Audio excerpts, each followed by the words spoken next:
Nós agora acercar, em caso aqui do presidente do Parlamento,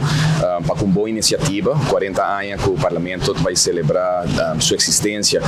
mará naturalmente na nossa estado sabático de um momento de reflexão muito grande, me quer dizer um momento devido à maneira vista da história para um rato quieto,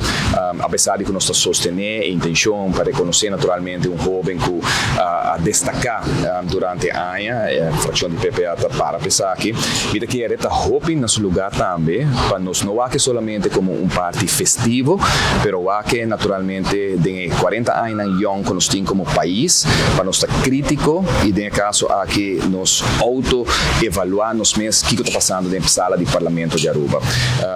Não um Parlamento de Aruba que está eficiente, não um Parlamento de Aruba que está dona o que a comunidade de Aruba, o povo, o votador, a dona como tarefa, trabalho, nesse ano que tem Parlamento de Aruba. Nós também irá que vai agora aqui na casa que o 7 luna com eleição a passa praticamente 6 luna com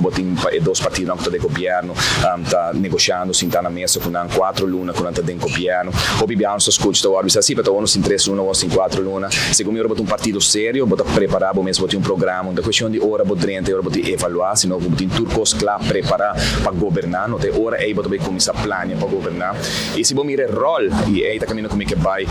de parlamento caminho botar mira just duas pessoas no Parlamento, punto mês como pueblo. Kiko é just dois representantes aqui do pueblo, a significar para durante os últimos 6 lunas aqui desde a eleição que nós estamos tendo. Punto mês se vai mirar na se pergunta crítico, se vai mirar na 13 pontos adiante que está uma diferença de vida de nós gênero.